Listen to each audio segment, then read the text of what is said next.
Hi friends, ಎಲ್ಲರೂ ಹೇಗಿದ್ದೀರಾ? ಇದು ಬಂದು ನೆಕ್ಸ್ಟ್ ಡೇ ಅಂದರೆ ಸಂಡೇ ನಾನು ಬೆಳಗ್ಗೆ ಎದ್ದು ಒಂದು ರೌಂಡು ಟೆರೆಸ್ ಮೇಲೆಲ್ಲ ಹೋಗಿ ಹಾಗೆ ರೌಂಡೆಲ್ಲ ಹಾಕ್ಕೊಂಡು ಬಂದೆ. ಹಾಗೆ ಟೆರೆಸ್ ಮೇಲೆ ಹೋದಾಗ ಅಲ್ಲೂ ಕೂಡ ಗಣಪತಿ ಎಲ್ಲ ಕೂರಿಸಿದ್ರಲ್ಲ, ಅಲ್ಲೂ ಕೂಡ ರಂಗೋಲಿ ಸ್ಪರ್ಧೆ ಎಲ್ಲ ನಡೀತಾಯಿತ್ತು. ಅಂದರೆ ತುಂಬ ದೂರದಿಂದ ರಂಗೋಲಿ ಎಲ್ಲ ಹಾಕ್ತಾಯಿದ್ರು. ನನಗೆ ಅದನ್ನು ಕ್ಯಾಪ್ಚರ್ ಮಾಡಲಿಲ್ಲ, ಬಂದ್ಬಿಟ್ಟೆ. ಹಾಗೆ ಬೆಳಿಗ್ಗೆ ತಿಂಡಿ ಮಾಡಿರಲಿಲ್ಲ. ಪ್ರವೀಣ ಮತ್ತು ಚೈತ್ರ ಇಡ್ಲಿ ತೊಗೊಂಡು ಹಾಗೆ ಮಟನ್ನು ಅಂದರೆ ಗುಡ್ಡೆ ಮಾಂಸ ಸಿಗುತ್ತಂತೆ ಅವ್ರ ಮನೆ, ಅಂದರೆ ಆ ಏರಿಯಾ ಪಕ್ಕದಲ್ಲೆಲ್ಲ ಗುಡ್ಡೆ ಮಾಂಸ ಎಲ್ಲ ಚೆನ್ನಾಗಿ ಸಿಗುತ್ತೆ.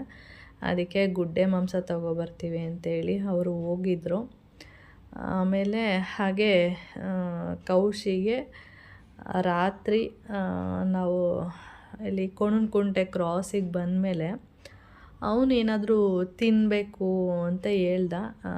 ಅಂದರೆ ಟೈಮ್ ಆಗೋಗಿತ್ತು, ಒಂದು 6:30 ಆ ಥರ ಆಗಿತ್ತು. ಏಕೆಂದರೆ ಅವ್ನು ಕಾಲೇಜಿಂದ ಬಂದಮೇಲೆ ನಾವು ಹೊರಟಿದ್ದಲ್ವ, ಅದರಿಂದ ನಾವು ಕೋಣನಕುಂಟೆ ಎಲ್ಲ ಬಂದಾಗ ಕತ್ತಲೆ ಆಗಿತ್ತು. ಇನ್ನು ನೀನು ಅದಿದು ತಿಂತ ನಿಂತ್ಕೊಂಡ್ರೆ ಇನ್ನೂ ಟೈಮ್ ಆಗಿಬಿಡುತ್ತೆ, ಬಾ ಅಂತೇಳಿ ಬಸ್ ಹತ್ತಿದ್ವಿ. ಬಸ್ಸು ಕೆಂಗೇರಿ ಬಸ್ ಹತ್ತೋಗಿ ನಾವು ಬೇರೆ ಬಸ್ ಹತ್ಬಿಟ್ವಿ. ಮತ್ತೆ ಇಳಿದ್ವಿ. ಮತ್ತೆ ಇನ್ನೊಂದು ಬಸ್ ಬಂತು, ಆ ಬಸ್ಸನ್ನು ಹತ್ತಿ ಬಂದಿದ್ದು. ಅಲ್ಲಿ ನಾನು ಏನಾದ್ರು ತಿಂತೀನಿ ಅಂತ ಹೇಳ್ತಾ ಇದ್ದ. ಬೇಡ, ಟೈಮ್ ಆಗೋಗುತ್ತೆ ಅಂತೇಳಿ ಕರ್ಕೊಬಂದ್ಬಿಟ್ಟೆ. ಆವಾಗಲೇ ಹೇಳ್ತಾ ಇದ್ದ ಅವನು, ನನಗೆ ತಲೆನೋಯ್ತಾ ಇದೆ, ನನಗೆ ಏನಾದರೂ ತಿನ್ನಬೇಕು ಅಂತ. ಸರಿ ಆಯಿತು, ಕೋಡಿಹಳ್ಳಿ ಹತ್ರ ಇಳಿತೀವಲ್ಲ, ಅಲ್ಲೇನಾದರೂ ಬೇಕ್ರಿಲಿ ಏನಾದರೂ ತಿನ್ನುವಂತೆ ಅಂತೇಳಿ ಕರ್ಕೊಬಂದ್ಬಿಟ್ಟೆ. ಅಲ್ಲಿ ಕೋಡಿಹಳ್ಳಿ ಗೇಟ್ ಹತ್ರ ಇಳಿದು, ಸರಿ ಆಯಿತು ಬೇಕ್ರಿಲಿ ಏನಾದರೂ ತಗೋ ಅನ್ನೋದ್ರೊಳಗಡೆ ಬಸ್ ಬಂದೇ ಬಿಡ್ತು. ಅಲ್ಲೂ ಕೂಡ ಅವನಿಗೂ ಅಲ್ಲೂ ಕೂಡ ಏನೂ ತಿನ್ನಲಿಲ್ಲ. ಹಾಗೆ ಇನ್ನು ಬಸ್ ಇಳಿದು ನಡ್ಕೊಂಡು ಮನೆ ಹತ್ರ ಬರಬೇಕಾದ್ರೆ, ಅಮ್ಮ ನನಗೆ ತಲೆನೋಯ್ತಾ ಇದೆ, ಹೆಂಗೆಂಗೋ ಆಗ್ತಾಯಿದೆ ಅಂತಂದ. ನೋಡಿದರೆ ಲೈಟಾಗಿ ಜ್ವರ ಬಂದಿತ್ತು. ಆಮೇಲೆ ಸರಿ ಆಯಿತು, ಮನೆಗೆ ಬಂದಮೇಲೆ ನಮ್ಮ ಪುಟ್ಟವ್ವ ಒಬ್ಬಟ್ಟು ಚಿತ್ರಾನ್ನ ಎಲ್ಲ ಹಾಕ್ಕೊಟ್ಟಿದ್ರಲ್ಲ, ಅದೆಲ್ಲ ತಿಂದಾದಮೇಲೆ ಡೋಲೋ ಮಾತ್ರೆ ಇತ್ತು ನನ್ನ ಬ್ಯಾಗಲ್ಲಿ, ಯಾವಾಗಲೂ ಇರುತ್ತೆ. ಅದಕ್ಕೆ ಅವನಿಗೆ ಒಂದು ಡೋಲೋ ಟ್ಯಾಬ್ಲೆಟ್ ಕೊಟ್ಬಿಟ್ಟು ನುಂಗ್ಬಿಟ್ಟು ಮಲ್ಕೊಬಿಡು, ಹೇಗಿದ್ರು ಊಟ ಎಲ್ಲ ಆಗಿದೆ ಅಂತ ಹೇಳಿ ಅವನ್ನ ಮಲ್ಗಕ್ಕೆ ಕಳಿಸ್ದೆ. ಬೆಳಿಗ್ಗೆ ನೋಡಿದ್ರೂ ಜಾಸ್ತಿ, ರಾತ್ರಿ ಅಂದರೆ ಸ್ವಲ್ಪ ಲೈಟಾಗಿ ಜ್ವರ ಥರ ಇತ್ತು. ಬೆಳಿಗ್ಗೆ ನೋಡಿದರೆ ಜಾಸ್ತಿ ಜ್ವರ ಬಂದ್ಬಿಟ್ಟಿದೆ. ಇನ್ನೇನು ಊಟ ಮಾಡಿಕೊಂಡು ಹೋಗಿ ನಮ್ಮ ಮನೆ ಹತ್ರ ಡಾಕ್ಟ್ರ್ ಇದ್ದಾರಲ್ಲ, ಅವರಿಗೆ ಚೆನ್ನಾಗಿ ಅಡ್ಜಸ್ಟ್ ಆಗಿಬಿಟ್ಟಿದೆ, ಅಲ್ಲೇ ತೋರಿಸೋಣ ಅಂತೇಳಿ ಅವನಿಗೆ ಹೇಳಿದೆ. ಅವನು ಸರಿ ಆಯಿತು ಅಂತೇಳಿ ಆಮೇಲೆ ಹಾಲೆಲ್ಲ ಮಾಡ್ಕೊಂಡು ಹೋಗಿ ಕೊಟ್ಟಿದ್ದೆ, ಕುಡ್ದಿರಲಿಲ್ಲ. ಒಂದು ಬಿಸಿ ಇದೆ ಅಂತೇಳಿ ಹಾಗೆ ಇಟ್ಕೊಂಡು ಕೂತಿದ್ದ. ಆಮೇಲೆ ಪ್ರವೀಣನು ಕೂಡ ಇಡ್ಲಿ ಎಲ್ಲ ತಂದ. ಅವ್ನು ತಂದಿದ್ದೆ 11 ಗಂಟೆ. ಇಡ್ಲಿ ಎಲ್ಲ ತಂದು ನಾವೆಲ್ಲ ತಿಂದು ಅಷ್ಟೊತ್ತಿಗೆ ದಿಲಿ ಕೂಡ ಬಂದಿದ್ದ. ಅವನ ಜೊತೆ ಹಾಗೆ ಮಾತಾಡ್ಕೊಂಡು ಕೂತಿದ್ವಿ. ಹಾಗೆ ಮೂವಿ ಹಾಕ್ಕೊಂಡು ನೋಡ್ತಾ ಕೂತಿದ್ವಿ. ಈಗ ಏನಂದರೆ ಡಬ್ಬಿಂಗ್ ಮೂವಿಗಳೆಲ್ಲ ಇದೆಯಲ್ಲ, ಅದನ್ನು ಹಾಕ್ಕೊಂಡು ನಾವು ಮೂವಿ ನೋಡ್ತಾ ಇದ್ವಿ.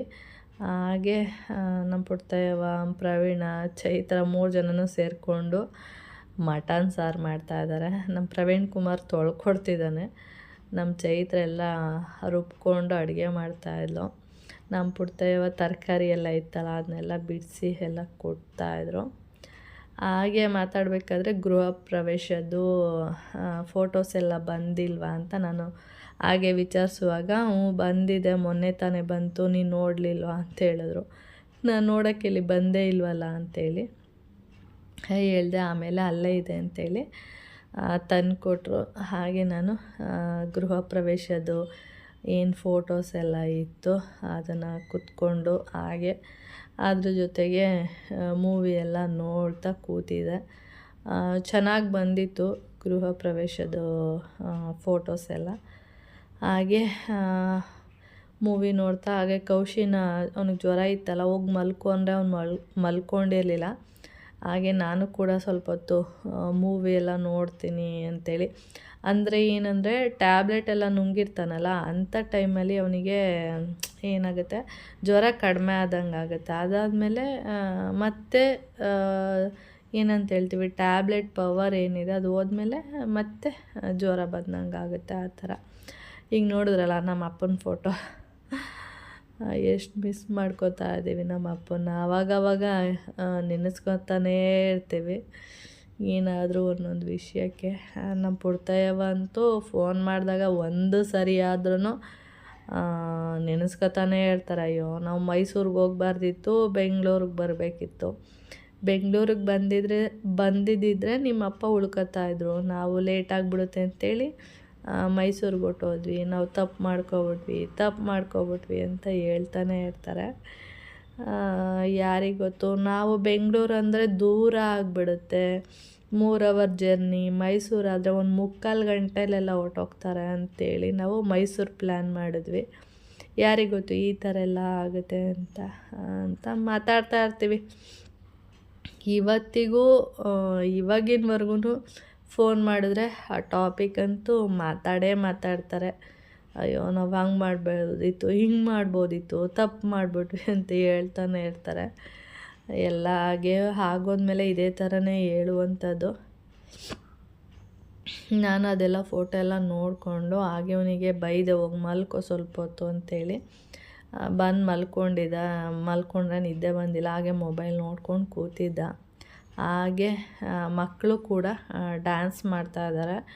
ಏಕೆಂದರೆ ಇವ್ರದ್ದು ವಿಲ್ಲಾ ಆಗಿರೋದ್ರಿಂದ, ವಿಲ್ಲಾದಲ್ಲಿ ಇನ್ನೂ ಗಣೇಶನ ಕೂರಿಸಿದ ಮೇಲೆ ಪ್ರೋಗ್ರಾಮ್ ಎಲ್ಲ ಇರುತ್ತಲ್ಲ. ಅಂದರೆ ಅವ್ರದ್ದು ಗಣೇಶ ಹೇಗೆ ಅಂದರೆ ಬೆಳಗ್ಗೆ ಕೂರಿಸಿ ರಾತ್ರಿ ಬಿಟ್ಬಿಡ್ತಾರೆ. ಅದಕ್ಕೆ ಪ್ರೋಗ್ರಾಮ್ಗೆ ಡ್ಯಾನ್ಸ್ ಎಲ್ಲ ಮಕ್ಕಳು ಪ್ರಾಕ್ಟೀಸ್ ಮಾಡ್ತಾಯಿದ್ರು. ಅದ್ರದ್ದು ನಾನೊಂದು ಸ್ವಲ್ಪ ವಿಡಿಯೋ ಕ್ಲಿಪ್ಪಿಂಗ್ ತೊಗೊಂಡೆ. ಅದಾದಮೇಲೆ ಊಟಗಿ ಎಲ್ಲ ಮಾಡಿಕೊಂಡು ಪ್ರವೀಣ ಸ್ವಲ್ಪ ಹಾರೋಳಿ ಹತ್ರ ಹೋಗ್ತೀನಿ ಅಂದ. ಅದಕ್ಕೆ ನಾವು ಬೇಗ ಊಟ ಎಲ್ಲ ಮಾಡಿಕೊಂಡು ಒಂದು 2:30-3 ಗಂಟೆಗೆಲ್ಲ ಬಿಟ್ಬಿಟ್ವಿ ಅವನ ಜೊತೆನೇ. ಇಲ್ಲಾಂದರೆ ಸ್ವಲ್ಪ ಲೇಟಾಗಿ ಬಿಡ್ತಾಯಿದ್ವಿ ಅಷ್ಟೇ. ಹೇಗಿದ್ರು ಅಲ್ಲೇ ಹೋಗ್ತಿದ್ದಾನಲ್ಲ, ನಮ್ಮನ್ನ ತಲಗಟ್ಪುರದಲ್ಲಿ ಇಳಿಸ್ಬಿಡ್ಲಿ, ನಾವು ಅಲ್ಲಿಂದ ಮೆಟ್ರೋದಲ್ಲಿ ಹೊರ್ಟೋಗೋಣ ಅಂತೇಳಿ ಬೇಗ ಎಲ್ಲ ಊಟ ಮಾಡಿಕೊಂಡು, ಹಾಗೆ ಏನು ಗುಡ್ಡೆ ಮಾಂಸ ಅಂತ ತಂದಿದ್ರು, ಚೆನ್ನಾಗಾಗಿತ್ತು ಸಾಂಬಾರು, ಟೇಸ್ಟಿಯಾಗಿತ್ತು. ಹಾಗೆ ಅದನ್ನ ತಿಂದ್ಕೊಂಡು ನನ್ನನ್ನು ಕೌಶಿನೂ ಅಲ್ಲೇ ಡ್ರಾಪ್ ಮಾಡಿಬಿಟ್ಟು ದಿಲಿ ಮತ್ತು ಪ್ರವೀಣ ಹಾರೋಳ್ಳಿಗೆ ಹೋದರು. ಆಮೇಲೆ ನಾವು ತಲಗಟ್ಪುರ ಬಂದ್ವಿ. ತಲಗಟ್ಪುರದಲ್ಲೆಲ್ಲ ಸ್ವಲ್ಪ ನಮಗೆ ಏನು ಕನ್ಫ್ಯೂಸೇ ಆಗೋಲ್ಲ, ಆರಾಮಾಗಿ ಒಂದು ಟ್ರೈನ್ ಹತ್ತಿ ಬರ್ಬೋದು. ನಮಗೆ ಆರ್ ವಿ ರೋಡಲ್ಲಿ ಮಾತ್ರ ಆ ಕಡೆಯಿಂದ ಬರಬೇಕಾದ್ರೆ ಸ್ವಲ್ಪ ಕನ್ಫ್ಯೂಸ್ ಆಗೋಯ್ತು ಅಷ್ಟೇ. ಏಕೆಂದರೆ 4 ಈ ಕಡೆಯಿಂದ ಹೋಗೋದು, ಆ ಕಡೆಯಿಂದ ಹೋಗೋದು ಒಂದು ಸ್ವಲ್ಪ ಕನ್ಫ್ಯೂಸ್ ಆಗೋಗುತ್ತೆ. ಹಾಗೆ ತಲಗಟ್ಪುರದಲ್ಲಿ ಏನಂದರೆ ಮೆಟ್ರೋ ತುಂಬ ಬರ್ತಾ ಇರುತ್ತೆ. 10 ನಿಮಿಷ, 1/4 ಗಂಟೆಗೆ ಒಂದೊಂದು ಮೆಟ್ರೋ ಟ್ರೈನ್ ಬರ್ತಾನೆ ಇರುತ್ತೆ. ಆದರೆ ಈ ಎಲೆಕ್ಟ್ರಾನಿಕ್ ಸಿಟಿ ಕಡೆಗೆ ಸ್ವಲ್ಪ ಹಾಫ್ ಆನ್ ಅವರಿಗೆ ಒಂದು, ಅಂದರೆ 25 ನಿಮಿಷ ಹಾಫ್ ಆನ್ ಅವರಿಗೆ ಒಂದು ಟ್ರೈನ್ ಬರುತ್ತೆ. ಆದರೆ ಈ ಕಡೆ ಅಂದರೆ ಕೋಣನಕುಂಟೆ ಕ್ರಾಸು, ತಲಗಟ್ಪುರ ಈ ಕಡೆಗೆ 1/4 ಗಂಟೆ 10 ನಿಮಿಷಕ್ಕೆಲ್ಲ ಒಂದೊಂದು ಟ್ರೈನ್ ಬರ್ತಾನೆ ಇರುತ್ತೆ ಆ ಥರ. ಇಲ್ಲಿರೋ ಜನಗಳನ್ನ ನೋಡಿ ಎಷ್ಟು ಜನ ಇದ್ದಾರೆ, ನನಗೆ ನೋಡಿಬಿಟ್ಟು ತಲೆ ಕೆಟ್ಟೋಯ್ತು. ಏಕೆಂದರೆ ಇವರು ಎಷ್ಟು ಜನನೂ ಹಾಫ್ ಆನ್ ಅವರಿಂದ ವೆಯ್ಟ್ ಮಾಡ್ತಾ ಇದ್ದಾರೆ. ಯಾವ ಕಡೆಗೆ ಅಂದರೆ ಎಲೆಕ್ಟ್ರಾನಿಕ್ ಸಿಟಿ ಕಡೆಗೆ ಮೆಟ್ರೋಗೋಸ್ಕರ ವೆಯ್ಟ್ ಮಾಡ್ತಾ ಇರೋದು. ನೋಡಿ, ಇನ್ನೊಂದು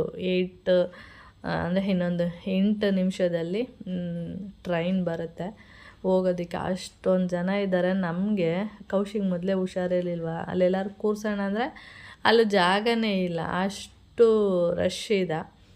ಆಮೇಲೆ ಟ್ರೈನ್ ಬಂತಪ್ಪ, ಹತ್ಕೊಂಡು ಬರಬೇಕಾದ್ರೆ ನಮ್ಮನೆ ಹತ್ರ ನಾವು ಬರಬೇಕಾದ್ರೆ ಒಂದು ಗಣೇಶನ ನೋಡಿದ್ವಲ್ಲ, ಆ ಗಣೇಶನ ಬಿಡ್ತಾ ಇದ್ದಾರೆ ನೋಡಿ. ಅದನ್ನು ಹಾಗೆ ರೋಡಲ್ಲಿ ಬರ್ತಾ ಇದ್ವಲ್ಲ, ಹಾಗೆ ಒಂದು ಸಣ್ಣದೊಂದು ಕ್ಲಿಪ್ಪಿಂಗ್ ತೊಗೊಂಡ್ವಿ ಅಷ್ಟೇ. ಅದಾದಮೇಲೆ ಒಂದು 5 ಮಿನಿಟ್ಸ್ ಇರ್ಬೋದು ಅಷ್ಟೇ ಮನೆಗೆ ಬಂದಿದ್ದು. 5 ಅಥವಾ 10 ಮಿನಿಟ್ಸಿಗೆ ಬಂದ ತಕ್ಷಣ ಜೋರು ಮಳೆ ಸ್ಟಾರ್ಟ್ ಆಯಿತು. ಜೋರು ಮಳೆ ಅಂದರೆ ಸಂಜೆ ಮಳೆ ಬಿಡಲ್ಲ ಅಂತ ಹೇಳ್ತಾರೆ, ಆ ಥರ ಬಿಡಲೇ ಇಲ್ಲ ಅದು. ನಾವು ಮೆಟ್ರೋ ಇಳಿದ್ಬಿಟ್ಟು ಹಾಸ್ಪಿಟ್ಲಿಗೆ ಹೋಗೋಣ ಅಂತ ಅಂದ್ಕೊಂಡು ಬಂದಿದ್ದು. ಅಂದರೆ ಕೌಶಿಕ್ ಜ್ವರ ಇತ್ತು, ಜ್ವರ ಹೋಗಿರಲಿಲ್ಲ. ಹಾಸ್ಪಿಟ್ಲಿಗೆ ಹೋಗ್ಬಿಟ್ಟು ತೋರಿಸ್ಕೊಂಡು ಆಮೇಲೆ ಹೋಗೋಣ ಅಂತ. ಮೋಹನ್ ಮಾಮ ಗಾಡಿಯಲ್ಲಿ ಸ್ವಲ್ಪ ಬೇಗನೆ ಹೋಗಿದ್ರು. ಅವರು ಹೋಗ್ಬಿಟ್ಟು ಹಾಸ್ಪಿಟ್ಲ್ ಹತ್ರ ಡಾಕ್ಟ್ರನ್ನ ನೋಡಿದ್ರೆ, ಅವತ್ತು ಸಂಡೇ ಆಗಿರೋದ್ರಿಂದ ಸಂಡೇ ಒಂದೊಂದು ಕಡೆ ಡಾಕ್ಟ್ರು ಬರಲ್ಲ, ಒಂದೊಂದು ಕಡೆ ಹಾಫ್ ಡೇ ಬಂದು ಹೋಗ್ತಾರೆ. ಅಂದರೆ ಒಂದು 12 ಗಂಟೆ 1 ಗಂಟೆ ಆ ಥರ ಅಲ್ಲಿ ತನಕ ಇದ್ದು ಹೋಗ್ತಾರೆ. ನಾವು ಬಂದಿದ್ದೆ 4 ಗಂಟೆ 4:15 ಆ ಥರ ಟೈಮಲ್ಲಿ. ಅಷ್ಟೊತ್ತಲ್ಲೇ ಎಲ್ಲಿ ಡಾಕ್ಟರ್ ಸಿಗ್ತಾರೆ ನಮಗೆ, ಡಾಕ್ಟ್ರು ಇಲ್ಲ. ಹಾಗೆ ಮೋಹನ್ ಮಾಮ ಅಲ್ಲಿ ಹೋಗ್ಬಿಟ್ಟು ವಿಚಾರಿಸಿ ನೋಡಿದಾಗ ಡಾಕ್ಟ್ರು ಇಲ್ಲ ಇವತ್ತು, ಹಾಫ್ ಡೇ ಸರ್ ಅಂತೇಳಿ, ಇನ್ನೇನಿದ್ರು ನಾಳೆ ಅಂತ. ಸರಿ ಇನ್ನೇನು ಮತ್ತೆ ಅವನಿಗೆ ಟ್ಯಾಬ್ಲೆಟ್ ಕೊಡೋದು ಅಷ್ಟೇ ಅಂತೇಳಿ ನಾವು ಮತ್ತೆ ಮೋಹನ್ ಮಾಮ ಗೊತ್ತಿರೋ ಒಬ್ಬರು ಮೆಡಿಕಲ್ ಸ್ಟೋರ್ ಅವರು ಗೊತ್ತಿದೆ ಮೋಹನ್ ಮಾಮನಿಗೆ, ಅವ್ರ ಹತ್ರ ಹೋಗ್ಬಿಟ್ಟು ಈ ಥರ ಫೀವರ್ ಇದೆ ಸರ್, ಇವತ್ತು ನಿನ್ನೆ ಸಂಜೆ ಬಂದಿರೋದು, ಹೋಗಿಲ್ಲ, ಡೋಲೋ ಕೊಟ್ಟಿದ್ವಿ ಆದರೂ ಹೋಗಿಲ್ಲ, ನೋಡಿ ಏನಾದರೂ ಬೇರೆ ಏನಾದರೂ ಟ್ಯಾಬ್ಲೆಟ್ ಕೊಡ್ತೀರಾ ಅಂತ ವಿಚಾರಿಸಿದಾಗ ಅವರು ಬೇರೆ ಟ್ಯಾಬ್ಲೆಟ್ ಎಲ್ಲ ಕೊಟ್ಟರು. ಆಮೇಲೆ ಅದನ್ನು ತೊಗೊಬಂದು ಕೊಟ್ವಿ. ಅಂದರೆ ಬೆಳಿಗ್ಗೆಯಿಂದ ಸಂಜೆ ತನಕ ಏನಿರಲ್ಲ, ನೈಟ್ ಆದರೆ ಜ್ವರ ಬರ್ತಾಯಿತ್ತು. ಅದಕ್ಕೆ ನಾವು ಬೇಡ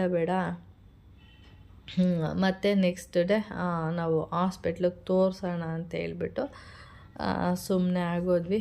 ಇದು ಬಂದು ನಮ್ಮ ಏನಂತ ಏರಿಯಾದು ಗಣೇಶ ಇದು ನೋಡ್ತಾ ಇರ್ಬೋದು. ಅದರದ್ದು ವಾಟ್ಸಪ್ ಗ್ರೂಪಲ್ಲಿ ವೀಡಿಯೋಸ್ನೆಲ್ಲ ಹಾಕಿದ್ರಲ್ಲ, ಆ ವಿಡಿಯೋನ ನಾನು ನಿಮ್ಮ ಹತ್ರ ಶೇರ್ ಮಾಡ್ತಾ ಇದ್ದೀನಿ ಅಷ್ಟೇ. ಹಾಗೆ ಚೆನ್ನಾಗಿ ಕೂಡ ನಡೀತಂತೆ ಪ್ರೋಗ್ರಾಮು, ಹೇಳ್ತಾಯಿದ್ರು ಚೆನ್ನಾಗಿ ನಡೀತು. ಗಂಡು ಮಕ್ಳಿಗೆಲ್ಲ ಒಂದು ಕುರ್ತಾ ಕೊಟ್ಟಿದ್ದರು, ವೈಟ್ ಕುರ್ತಾ. ಅಂದರೆ ಕೌಶಿ ಹೋಗಿರ್ಲಿಲ್ವಲ್ಲ, ಅವನಿಗೆ ಕೊಟ್ಟಿಲ್ಲ. ಇಲ್ಲಿ ನೋಡ್ತಾ ಇರ್ಬೋದು ತುಂಬ ಜನ ವೈಟ್ ಕುರ್ತಾನ ಹಾಕ್ಕೊಂಡಿದ್ದಾರೆ. ಗಂಡು ಮಕ್ಳಿಗೆಲ್ಲ ವೈಟ್ ಕುರ್ತಾ, ಹೆಣ್ಮಕ್ಳಿಗೆಲ್ಲ ಒಂದು ಶಾಲ್ ಅಂತೆ ಆ ಥರ ಕೊಟ್ಟಿದ್ದಾರೆ. ಹಾಗೆ ಕೇಳ್ತಾಯಿದ್ರು ಸುಮಾರು ಜನ, ಯಾಕೆ ಬಂದಿಲ್ಲ ನೀವು ಅಂತೇಳಿ. ಹಾಗೆ ನಾನು ಈ ಥರ ಸಿಟಿಗೆ ಹೋಗ್ಬೇಕಿತ್ತು, ಅದಕ್ಕೆ ಹೋದ್ವಿ, ಬಂದಿರಲಿಲ್ಲ ಆ ಥರ ಅಂತ ಹೇಳ್ದೆ, ಈ ಥರ ಆಗಿತ್ತು ಅಂತೇಳಿ. ಚೆನ್ನಾಗೆಲ್ಲ ಆಯಿತು ಅಂತ ಹೇಳಿದ್ರು. ಹೌದಾ, ಖುಷಿ. ಇದೇ ಥರನೇ ವರ್ಷವೂ ಕೂಡ ಗಣೇಶನ ಕೂರಿಸಿ ಎಲ್ಲ ಮಾಡಿ ಅಂತ ಹೇಳ್ತಾಯಿದ್ದೆ. ನನಗೆ ಗಣೇಶನ ಕೂರಿಸೋದಿರ್ಬೋದು ಎಲ್ಲ ಚೆನ್ನಾಗಿರುತ್ತೆ ನಿಜ, ಆದರೆ ಲಾಸ್ಟಲ್ಲಿ ನಾವು ಗೌರಿ ಇರ್ಬೋದು, ಗಣೇಶನ ಇರ್ಬೋದು, ನೀರಲ್ಲಿ ತಗೊಂಡೋಗಿ ಬಿಟ್ಬಿಡ್ತೀವಲ್ಲ, ಅದು ನಿಜವಾಗ್ಲೂ ತುಂಬ ಬೇಜಾರಾಗುತ್ತೆ. ಅಷ್ಟು ಖುಷಿಯಿಂದ ಗಣೇಶನ ಕೂರಿಸಿ ಎಂಜಾಯ್ ಮಾಡಿ ಎಲ್ಲ ಮಾಡಿ ಲಾಸ್ಟಲ್ಲಿ ಬಿಡೋದಿದೆಯಲ್ಲ, ಅದಪ್ಪ ಸಖತ್ತು ಬೇಜಾರಾಗುತ್ತೆ. ಒಂದೊಂದು ಕಡೆ ದೊಡ್ಡ ದೊಡ್ಡ ಗಣೇಶನ ಕೂರಿಸಿ ಅದು ಮುಳುಗದೆ ಕಾಲಲ್ಲಿ ಹಾಕ್ಕೊಂಡು ತುಳಿಯೋದೆಲ್ಲ ಇರುತ್ತೆ. ಅದು ನೋಡುವಾಗಂತೂ ಮನಸ್ಸಿಗಂತೂ ಸಖತ್ತು ಬೇಜಾರಾಗುತ್ತೆ. ಕೂರಿಸೋದ್ಯಾಕೆ ಈ ಥರ ಎಲ್ಲ ಮುಳುಗಿಸಿ ಇದು ಮಾಡೋದೇನಕ್ಕೆ ಅಂತ ಅನಿಸುತ್ತೆ. ಇದ್ರ ಬಗ್ಗೆ ನಿಮ್ಗೇನು ಅನಿಸುತ್ತೆ ಕಾಮೆಂಟ್ಸ್ ಮಾಡಿ. ಓಕೆ.